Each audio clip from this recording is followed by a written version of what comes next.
Funding for Governor's Perspectives with Kent Manahan has been provided by NJM Insurance Group, serving the insurance needs of residents and businesses for more than 100 years.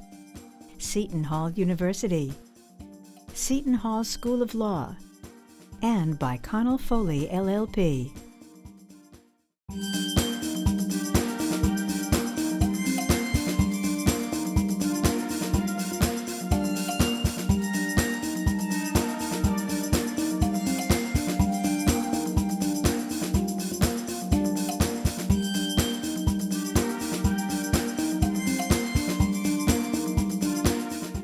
Overall, New Jerseyans tend to think the state is a good place to live, with quality schools, family-oriented communities, mountains, beaches, farmland, a rich history, and cultural activities.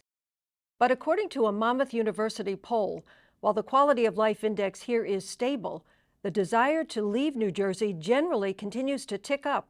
The survey shows more Republicans want to leave, which was not always the case. Yet according to Patrick Merry, director of the independent poll, the areas with the least positive views on the quality of life here are heavily Democratic urban areas and heavily Republican rural counties. It was once as high as 84% back in the 1980s. Through most of the past decade, it was in the mid-60s, but it has been definitely on the decline over the past few years. When asked directly, residents say the state needs to do more to address key issues, particularly taxes. That's always the issue. The poll, one of the most respected in the country on national and local issues, has been tracking New Jersey residents and how they view the state's quality of life since 2010. To keep those older residents happy and be able to afford to live here, they require that tax base that's generated by those younger wealth generators. And those are the folks that could get up and leave at any time. Governor Murphy thinks his anchor property tax relief program will help keep New Jerseyans anchored here in the Garden State. We are proud to say that a total of nearly 1.7 million New Jerseyan homeowners and renters are signed up and in the queue to get their anchor relief. With us now to discuss that dreaded word, taxes, former U.S. Senator from New Jersey and Governor Jon Corzine. Welcome back to the program, Governor. It's good to be here. Well, we're happy to have you here. Governor, you know, I think, and you'll agree, that elected officials, political candidates don't like talking about taxes very much. And residents, they don't really want to pay more, but they want the services. I went back a little bit to find Benjamin Franklin's words. The only two certain things in life, death and taxes. 1789, I think 2 centuries later or so, he was right on target with that. Another certainty in New Jersey is people are going to debate property taxes during any political season. So it's almost as certain. You're laying the groundwork. Well, Governor, certainly you know about that issue. You were inaugurated in 2006, and shortly after in your administration, you had to deal with taxes, and it was a tough time. Tell us about that. Well, actually, I had the best of worlds because the first 2 years of my administration, the economy was very strong and we had good natural flow of revenues. And we had a solid rebate program and the homestead rebate for seniors, and it worked well. And we were able to do more funding for school finance at the local level, and that was great. But then the great financial recession came on, crisis of 2008, 2009. Revenues fell off a cliff, and we ended up, as all states do, they have to balance their budget. Right. Cash in, cash out. You know that well. I knew it well, and we had to make a lot of really tough choices. We didn't change our growth in expenditures on school funding, but we had to cut back on rebates, and it was not a popular decision, and I think it created a serious vulnerability, which national economic events do for whoever's in office, whether they're a Republican or a Democrat. And the great financial crisis was certainly not the best way to go into the 2009 election. Well, Governor, help us to understand, what from your perspective, are the elements that make New Jersey's property taxes so high? They are the highest in the country. They're high because we have a high degree of services that we give. You know, and I think the public understands, and why I think New Jersey's still going to be a great state to live in. We have probably the best performing school system statewide, and we're making very serious progress in some of our urban communities as well. And that's a real plus. We have a very large infrastructure that I think supports commerce. We're a transportation state. We've got enormous amounts of investment that need to be maintained, whether it's ports and other places that are expensive. And we try to have a social safety net that makes sense for broad group of people. And so that has created a demand that is there. If you tried to cut a number of our social services or the amount of funding that we do for schools, you'll get almost as much pushback as you get by having property taxes go up, which are a local decision. They can be helped by the state, either through rebates or through funding to help fire and police, and most importantly, schools, which we do. But those are tough choices that have to be made when you put a budget together. Let me pick up on the school issue, because research shows that in most municipalities, and almost all in New Jersey, and there are right now 564 municipalities. That's down two from when I was there. Down two from when progress, and some 600 school districts. But back to the point for municipal governments, they have to appropriate approximately, across the board, 50% of their budgets to fund schools. And there are those in this state who have been pushing for, on both sides of the aisle, Democrats and Republicans, to look more closely at income taxes and sales taxes, to dedicate more of those funds to help with the school expenses in municipalities. Do you subscribe to that? Is that a good idea? You may recall, Kent, that my first year in office, I didn't feel like we had proper funding of the state. And I proposed an increase in the sales tax, which ended up leading to a shutdown in government because the legislature didn't agree. Ultimately, we got to a compromise which did raise taxes and gave us greater ability to fund our school formulas. But it's not easy, and there are people that believe that we should do what you're suggesting, raising taxes. But, you know, I can give you a number of examples, including somebody we'll talk about later, Jim Florio, who took tough decisions in a tough economic environment to try to make sure that we maintain the great school system that we have and the services that we have in the state. And it was a huge political liability. And so there's a trade-off here, short-run thinking versus long-run thinking. And I think it takes a lot of courage. Governor Florio showed that by making the decisions that we need to make, those tough decisions if we want to have a long-run commitment to educating our kids, keeping our communities safe. New Jersey is actually one of the safest states in the country. Probably has the lowest crime rate, violent crime rates per 100,000 in the country. It's certainly in the top 5 of the lowest numbers. We do a lot of things right, but it comes at a cost. And I just have to say one other thing. We're getting absolutely ripped by the federal government with this inability to deduct state and local taxes. You're talking about the SALT tax. SALT tax.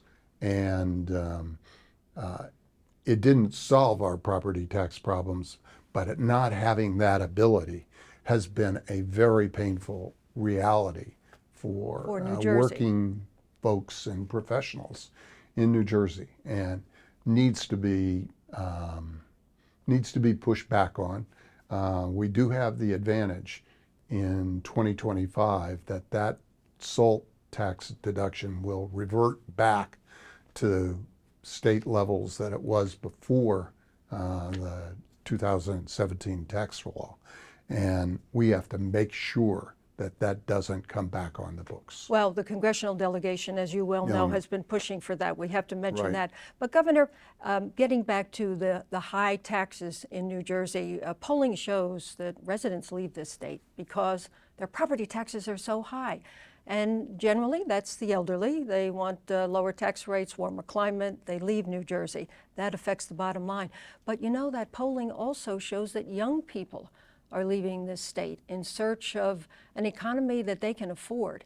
What does that bode, in your opinion, for the future of the state? I do want to emphasize that if you look at the demographics, at least the most recent research I've done, which is a little dated, it is primarily people who are approaching retirement and want to protect as best they can their savings as they see it by lowering both income tax and estate taxes, and they've chosen other places.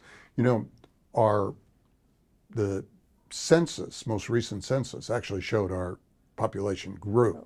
So there are people coming in to New Jersey To make up that difference. you make say. up some of the difference.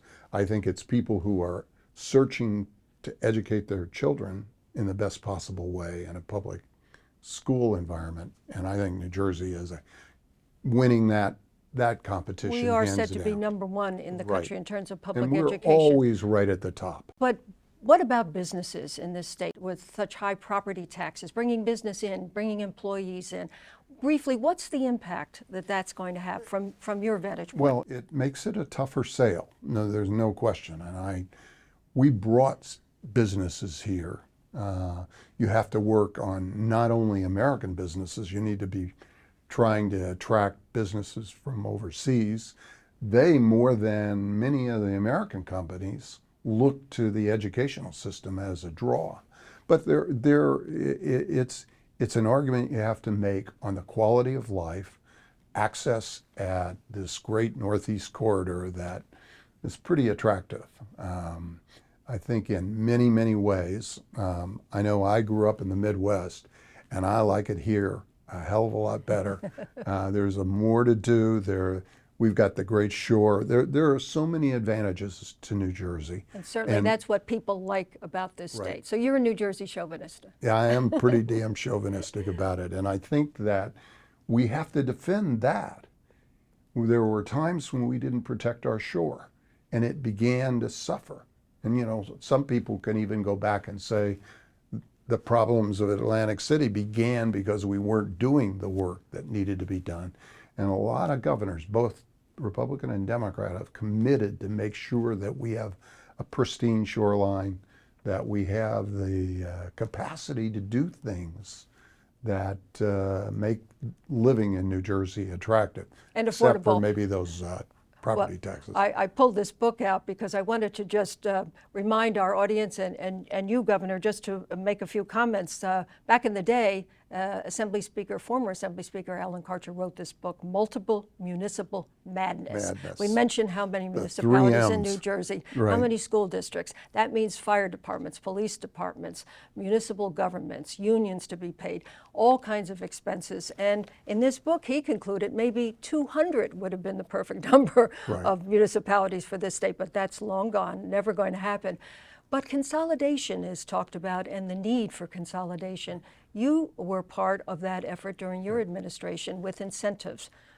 Combine services, get local towns to combine some of these services to cut expenses.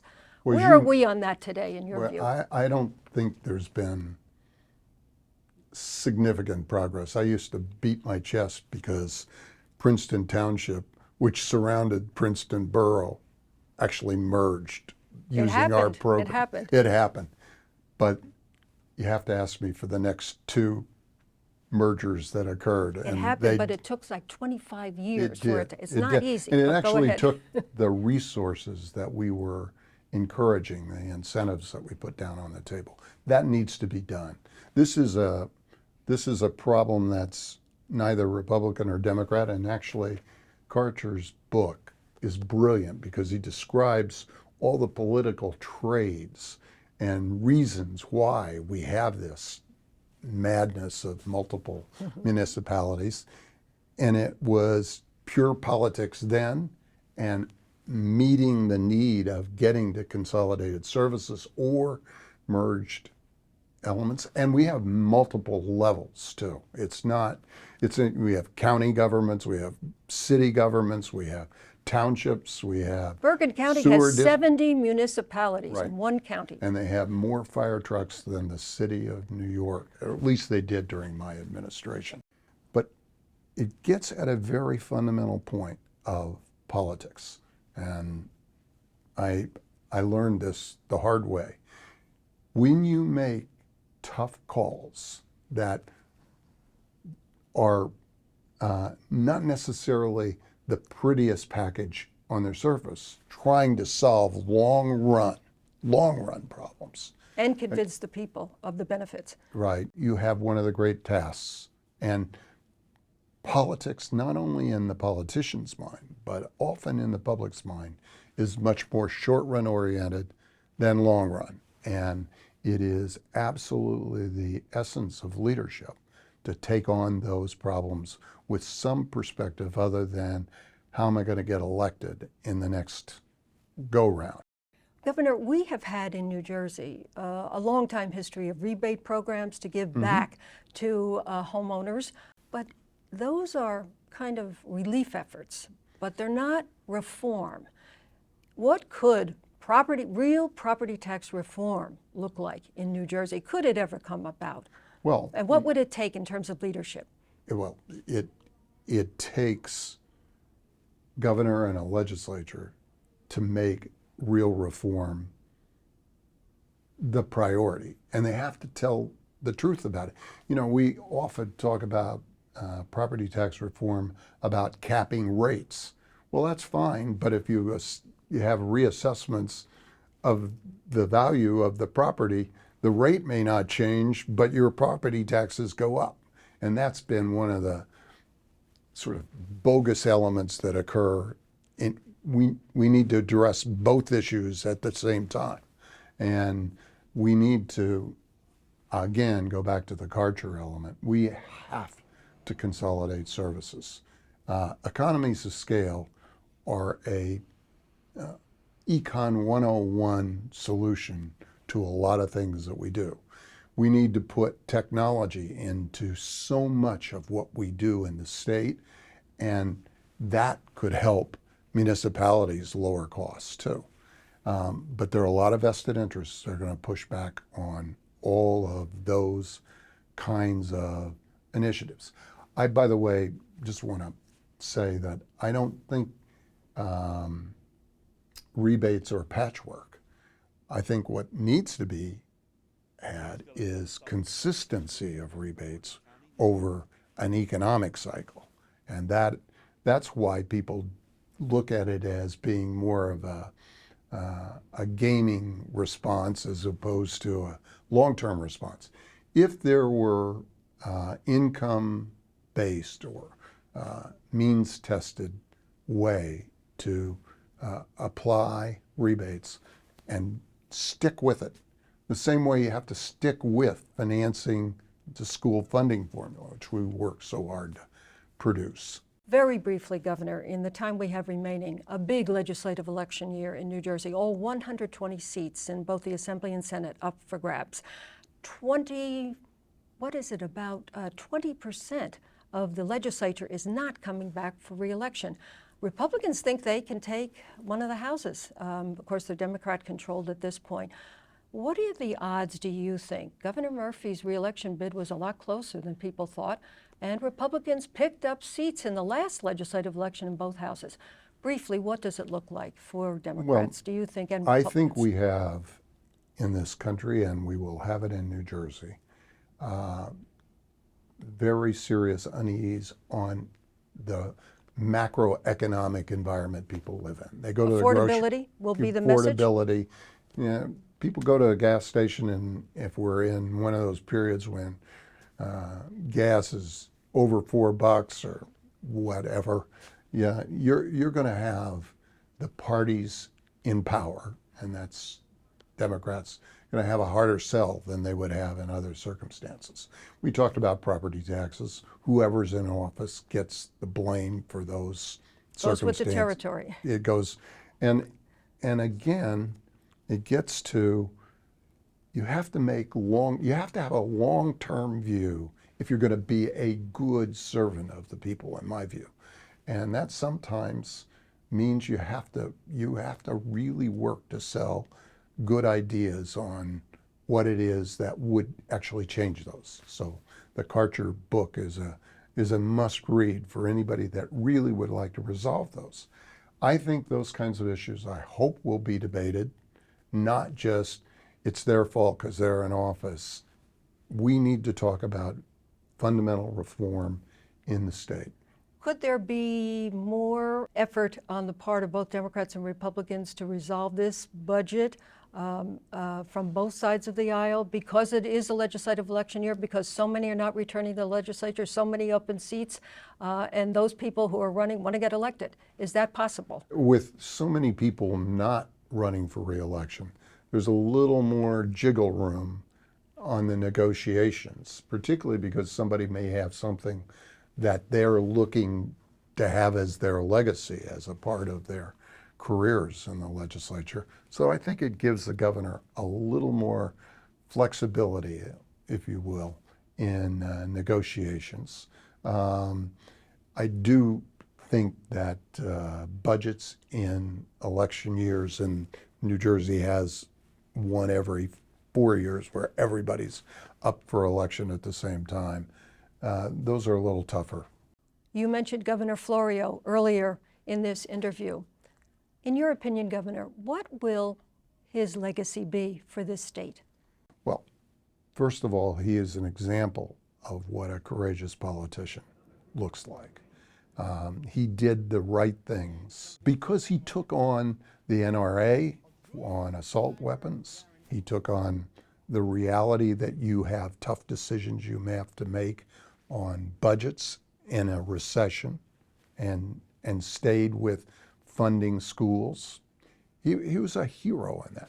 I ran against Jim Florio for the U.S. Senate in our primary in 2000. And I have to tell you, as tough as he was as a competitor, the minute that race was over, he was absolutely a gentleman of the first order. He was the first person to call and say, how can I help you be successful in the United States Senate? And he did that again as governor. So he's a class act. And you'll note that every governor, every sitting governor, was at his funeral. He had the respect of his peers for how he behaved and how he led the state. Even though we all can have disagreements about one policy or another, this was a man that brought character to the office. And as you know, Governor, he has been a frequent guest on this Governor's Perspective series for many years. He sat here and gave his views on important issues. We have prepared, as a Governor's Perspectives team, a tribute to Jim Florio. He passed away last year, right. And a look back at his time here. Pulaski Sideway is in need of repair. There's a whole bunch of things that we have in the water field, in the electricity field, bridges, tunnels, highways. It yields great numbers of jobs. And the jobs that are related to tourism don't necessarily get thought of. There's a whole line of jobs that flow from tourism. For example, people are starting, I think, around the nation to get tired of beach restoration. I mean, how many times do you keep restoring the beaches and only have it washed away? It makes it very complicated, but that's not to preclude it being done. I mean, I think there's lots of things that are very fundamental in terms of just basic management systems. The answer is you do your best. I mean, the fact of the matter is Green Bay does this on a regular basis, so we can try and do it, put it together. And New England. And New England, that's right. So one hopes we get a break. We've kicked a lot of stuff into the next ballgame. Many things have not really been addressed. We still have a $90 billion shortfall. In New Jersey, the governor is sort of the key cheerleader for getting things done, getting them initiated.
Funding for Governor's Perspectives with Kent Manahan has been provided by NJM Insurance Group, serving the insurance needs of residents and businesses for more than 100 years. Seton Hall University, Seton Hall School of Law, and by Connell Foley, LLP.